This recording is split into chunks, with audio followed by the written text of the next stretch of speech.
السلام عليكم ورحمة الله وبركاته. بسم الله الرحمن الرحيم.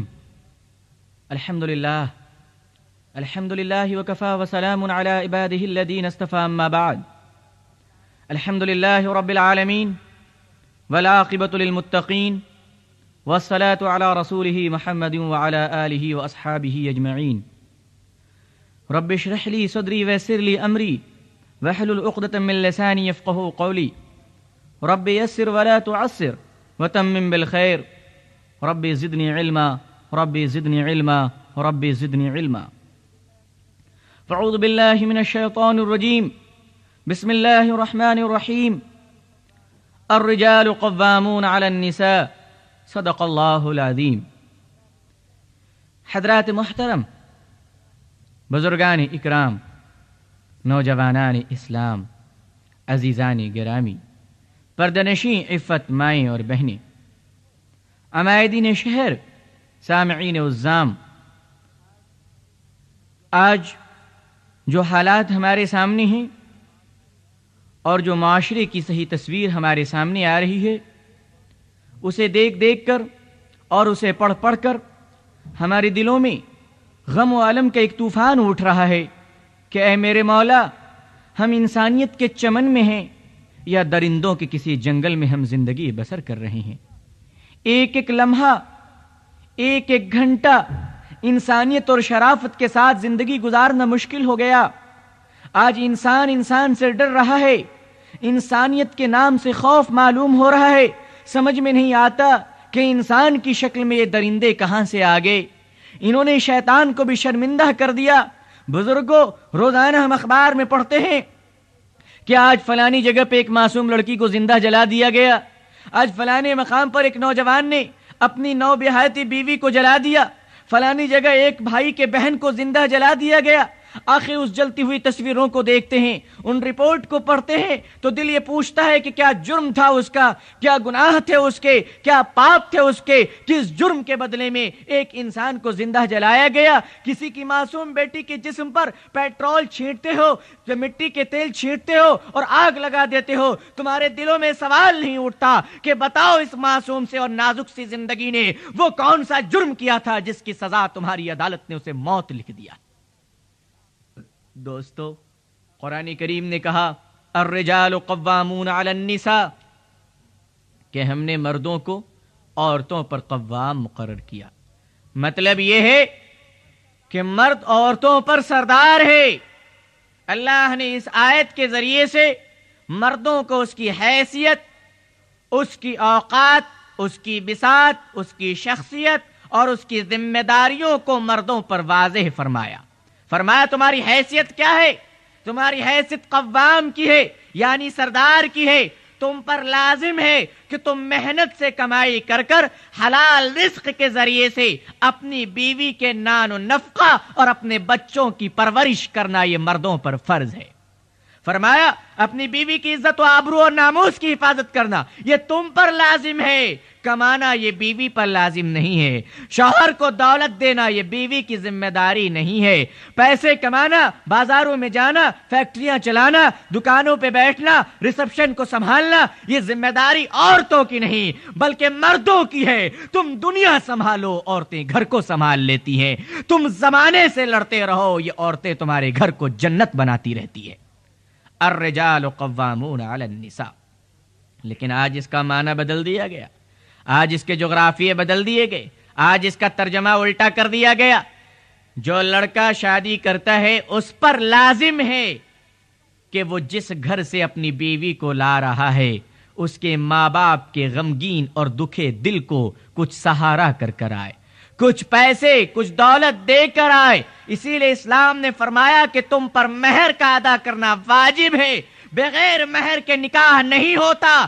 تم اپنی دولت بیوی کے حوالے کرو. مگر یہ آج کے ڈاکو اور فقیر ہیں جو بیوی کے باپ سے مطالبہ کرتے ہیں کہ ہم بھکاری ہیں تمہارے در کے، تمہاری بیٹی کے ہم کتے اس وقت بنیں گے جب تم ہمیں خرید لوگے. آپ کی فیس کتنی ہے جناب؟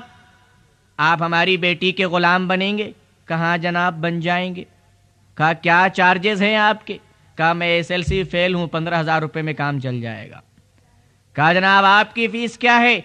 کہا جناب میں ایم اے ہوں اس لیے 1,00,000 روپے چاہیے، میں MBBS ڈاکٹر ہوں اس لیے ماروتی کار چاہیے۔ الگ الگ لسٹ بنے ہوئے ہیں آج کے زمانے میں فقیروں کی، یعنی ان کے گریڈز ہیں، ان کے مقام ہیں کہ یہ 10,000 کے فقیر ہیں، یہ 15,000 کے فقیر ہیں۔ یہ آپ کو ماڈرن فقیر ملیں گے۔ زمانے میں ترقی ہو رہی ہے، پہلے لوگ ریڈیو ٹی وی کے ذریعے سے کام چل جاتا تھا، آج کل کمپیوٹر نکل گئے ہیں۔ تو جس طریقے سے دنیا میں سائنس اور ٹیکنالوجی نے ترقی کیا، اسی طریقے سے آج کی دنیا میں ماڈرن فقیروں نے بھی بڑی ترقی کر لی ہے۔ یہ ماڈرن فقیر ہیں۔ مثال کے طور پر دیہات میں آپ چلے جائیں، قریوں میں اور ولیجز میں آپ چلے جائیں، وہاں آپ کو ایک فقیر ملے گا۔ السلام علیکم بھائی صاحب۔ وعلیکم السلام۔ دے دو کچھ اللہ کے نام پر۔ آپ اس فقیر کو 10 پیسہ دے دیجئے، وہ دعائیں دے کر خوش خوش چلا جائے گا، کہے گا بھائی کتنے داتا ہیں، کتنے سخی ہیں، انہوں نے مجھے 10 پیسے دے دیا۔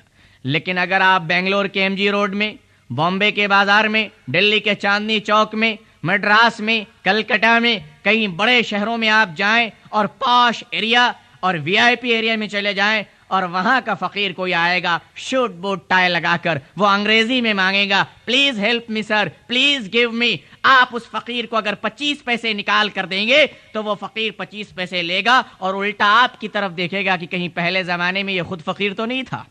کہا کیوں؟ کہا بھیک دے رہے ہو، شرم نہیں آتی اس مہنگائی کے زمانے میں 25 پیسے دیتے ہو؟ تو دیہاتوں کا فقیر ہے جو 10 پیسے میں مان جاتا ہے، یہ شہر کا فقیر ہے اسے 1 روپے دینا پڑے گا۔ یہ آج کا ماڈرن فقیر ہے جو نکاح کے نام پر بھیک مانگ رہا ہے، جو جہیز کے نام پر بھیک مانگ رہا ہے۔ وہ فقیر دیہاتوں کا اور شہروں کا فقیر ڈائریکٹ مانگتا ہے، مگر یہ ہمارے نوجوان فقیر ہیں، یہ ذرا ماڈرن فقیر ہیں، یہ ذرا اسٹینڈرڈ فقیر ہیں، یہ ذرا VIP فقیر ہیں، یہ ڈائریکٹ نہیں مانگتے۔ یہ انہوں نے فقیر بھیک مانگنے کے لیے بھی بیچ میں بروکر رکھا ہے کہ ہم تمہیں اتنی بھیک دلائیں گے، ہمیں اتنی کمیشن چاہیے۔ بھیک کا کمیشن کھانے والے اور بھیک مانگ کر زندگی گزارنے والے، لعنت ہے تمہاری زندگی کا۔ کسی کی بیٹی کو رلا کر کھانے سے بہتر ہے تم مسجد کے دروازے پر بیٹھ جاؤ، صبح و شام تمہیں بھیک مل جایا کریں گے۔ مگر خدا کے واسطے کسی پر ظلم مت ڈھاؤ، کسی کے گھر کو مت اجاڑو، کسی کے گھر کو برباد مت کرو، کسی کو یہ کہنے پر مجبور مت کرو کہ اگر کسی کے گھر میں جوان بیٹی ہے تو وہ یہ سوچتا ہے کہ میرے گھر میں بیٹی نہیں بلکہ جہنم کا عذاب مسلط کر دیا گیا ہے۔ وہ جہاں جہاں جاتا ہے بغیر جہیز کی کوئی سننے والا نہیں۔ تم نوجوان ہو، تمہاری ماں نے تمہیں جنم دیا انسان کی اولاد سمجھ کر۔ اگر تمہاری ماں تمہیں یہ سمجھتی کہ میرے پیٹ سے انسان نہیں بلکہ کسی بندر نے جنم لے لیا ہے تو خدا کی قسم وہ تمہیں پھینک دیتی، اور کبھی انسانوں کے اسکول میں تمہیں داخلہ نہیں ملتا۔ تمہارا باپ تمہیں اپنی اولاد نہیں سمجھتا، کالج اور یونیورسٹی میں پروفیسر تم پر محنت نہیں کرتے، بسوں میں کنڈکٹر تمہیں انسان نہیں سمجھتا، ریل گاڑی میں تمہیں ریزرویشن نہیں ملتے، فلائٹ میں تمہیں سیٹ نہیں ملتی، ہندوستان کی حکومت میں تمہیں ملازمت نہیں ملتی، کیونکہ ملازمت کے لیے انسانوں کی ضرورت ہے، جانوروں کی نہیں۔ تمہاری ماں نے تمہیں انسان سمجھا، تمہارے باپ نے تمہیں انسان سمجھا، تمہارے پرائمری اسکول کے ٹیچروں نے تمہیں انسان سمجھا، کالج اور یونیورسٹی کے پروفیسر نے تمہیں انسان سمجھا، گلی گلی سڑک سڑک پر چلنے والے انسانوں نے تمہیں انسان سمجھا، بچپن سے جوانی تک تمہیں انسان سمجھا جاتا رہا۔ لیکن جب تمہارے نکاح کا وقت آیا تو پہلی بار تم نے یہ ثابت کیا کہ 25 سال تک جو لوگوں نے مجھے انسان سمجھا تھا یہ غلط سمجھا تھا۔ دراصل میں انسان نہیں، ایک شکاری کتا ہوں، ایک درندہ ہوں جو نکاح کے وقت میں ہم گھروں میں آگ لگا دیتے ہیں، جھوپڑی سے لے کر محلوں تک کو خاک سر کر دیتے ہیں، اور جب وہ غریب اپنی بیٹی کو تمہارے ہاتھ کے حوالے کرتا ہے، وہ غریب تمہیں انسان سمجھ کر اپنا داماد بناتا ہے اور اپنی بیٹی کا ہاتھ تمہارے ہاتھ میں دیتا ہے، اس وقت اگر وہ غریب جانتا کہ تم جنگل کے درندے ہو، تم بھکاری ہو، تو کبھی شاید وہ اپنی بیٹی کا ہاتھ تمہارے ہاتھ میں نہیں دیتا، لیکن وہ تمہیں انسان سمجھتا ہے، انسان کی اولاد سمجھتا ہے،